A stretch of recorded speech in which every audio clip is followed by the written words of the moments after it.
Guys and welcome back to my channel. तो guys आज के वीडियो में हम बात करने वाले हैं टिप्स फॉर शेडिंग। तो शेडिंग मैंने आपको कहा था, शेडिंग बहुत ज़्यादा इंपॉर्टेंट है और आज मैं आपको जो टिप्स बताऊंगा इसको अपनी शेडिंग में इम्प्लीमेंट करने से आपकी शेडिंग डेफिनेटली धीरे धीरे करके इम्प्रूव होती रहेगी अगर आप इन टिप्स को अच्छी तरीके से फॉलो करते हो। तो गाइज चलो हम आज की वीडियो स्टार्ट करते हैं बिना किसी देरी के। तो गाइज आज के वीडियो में 5 टिप बताऊंगा आपको। ये पांचों टिप बहुत ही ज़्यादा इंपॉर्टेंट है। तो सबसे पहले हम फर्स्ट टिप से स्टार्ट करते हैं।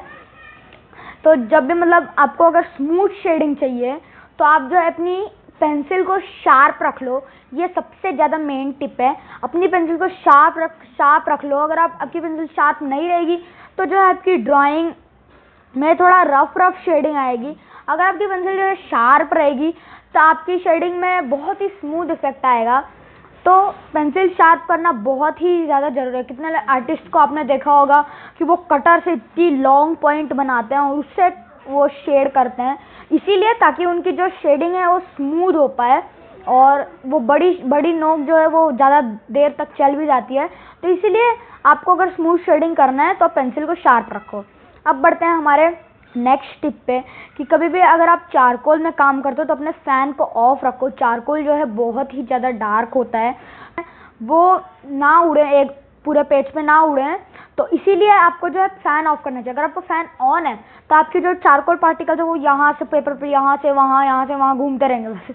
और फिर बाद में वो जैसे ही आपके हाथ से लगेगा पूरा पेपर पे ब्लैक सब हो जाएगा। तो वो बहुत गंदा होता है आपके पेपर के लिए भी, आपकी ड्राइंग भी उससे ख़राब हो सकती है। हम बढ़ते हैं हमारे थर्ड टिप पे। तो गाइस आपको जो है अपनी ड्राइंग करते हो जब, तो आपको ड्राइंग के नीचे आपको टिश्यू पेपर रखना चाहिए। बिकॉज अगर आप टिश्यू पेपर नहीं रखोगे तो जो है आपने एक क्लॉथ ड्रॉ किया है और आप सबसे पहले आपने क्लॉथ से स्टार्ट किया, देन आपने फेस पे ड्रॉ किया, देन आप फेस ड्रॉ कर रहे हो। आप क्लॉथ पे ऐसे हाथ रखोगे तो वो जो है आप बार बार फेस में शेडिंग करते हो, आपका हाथ जो है कुछ ऐसे करके हिलता रहेगा। तो ये जो पार्ट है ये आपकी शेडिंग को स्मच कर देगा पेज पे और आपकी यहाँ भी लगेगा तो पूरे पेज में स्मच हो जाएगा, तो बहुत ज़्यादा अच्छा नहीं लगेगा। तो आपकी ड्राइंग ख़राब हो जाएगी जो भी डिटेल आपने पूरे क्लॉथ पे किया है। तो आप टिश्यू रखो, तो टिश्यू से वो नहीं होगा। आप जहाँ क्लॉथ है आपको वहाँ टिश्यू रख दो और जहाँ पे आपको शेडिंग करनी है दूसरी वहाँ ऐसे करके कर लो। कितने लोग को देखा होगा जो बहुत ज़्यादा ऑयल चीज़ों में काम करते हैं, जैसे कि कलर पेंसिल में जो काम करते हैं। तो एक दो वीडियो आप कलर पेंसिल के देखोगे तो उसमें कोई पतला सा कार्डबोर्ड रखते हैं या कितने लोग क्लॉथ रखते हैं कोई, या कितने लोग टिश्यू रखते हैं। तो टिश्यू मैं आपको रेकमेंड करूँगा, टिश्यू सबसे बेस्ट ऑप्शन है और प्लास्टिक भी आप उसके नीचे रख सकते हो। अब बढ़ते हैं हमारे फोर्थ टिप पे। तो कभी भी जो है आपको अपना जहाँ भी आप ड्राइंग करते हो या कोई बोर्ड पे या कोई टेबल पे, आपको उसको साफ़ कर लेना चाहिए। तो अगर मैं आपको एक एग्जांपल दूँ तो मैं एक टेबल पे ड्रॉ कर रहा हूँ और उस पर मैंने ऐसा नहीं कि ड्राइंग बुक से, मैं बस एक पेज लिया और पेज को सीधा टेबल पे चिपका दिया मास्किंग टेप की मदद से। तो जब मैं पेज पे शेडिंग करूँगा तो जो नीचे जो डस्ट लगा रहेगा टेबल पे वो जो है आपकी ड्राइंग में पूरा आएगा, तो ब्लैक स्पॉट्स बन जाएंगे उससे। तो वो जो है इतना ज़्यादा अच्छा नहीं लगेगा आपकी शेडिंग में। अगर आपको स्मूथ शेडिंग चाहिए तो फिर वो ब्लैक स्पॉट्स तो अच्छे नहीं लगेंगे उसमें। अगर आपको शेडिंग चाहिए अच्छी सी तो अपने हमेशा टेबल को साफ़ करो ड्राइंग करने से पहले।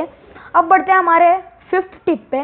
तो गाइस जब भी आप कुछ खाना खाकर आते हो या कुछ खाते हो तब जो है आपको हमेशा हैंड वॉश करने के बाद ही ड्राइंग करना चाहिए। बिकॉज अगर आप हैंड वॉश नहीं करोगे और सीधा खाना खाने के बाद ड्राइंग करने लगोगे तो जो है आपकी ड्राइंग में जब कहते हैं ऑयल लगा होगा या जो भी लगा होगा तो वो सीधा पेज पे प्रिंट हो जाएगा, तो वो जो है आपके पेपर उससे स्पॉइल हो जाएगा, तो आपकी ड्राइंग भी ख़राब हो सकती है उससे। तो इसलिए हमेशा जो है खाना खाने के बाद जब आप ड्राइंग करो तो हाथ धोने के बाद ही ड्राइंग करो। तो गाइस आई होप दैट आप लोग को समझ आ गया होगा, ये कुछ टिप्स हैं और इन टिप्स को फॉलो करना बहुत ज़्यादा ज़रूरी है शेडिंग के लिए। तो guys I hope you like this video. So guys if you like this video give it a big thumbs up and do subscribe to my channel. Bye, thank you for watching.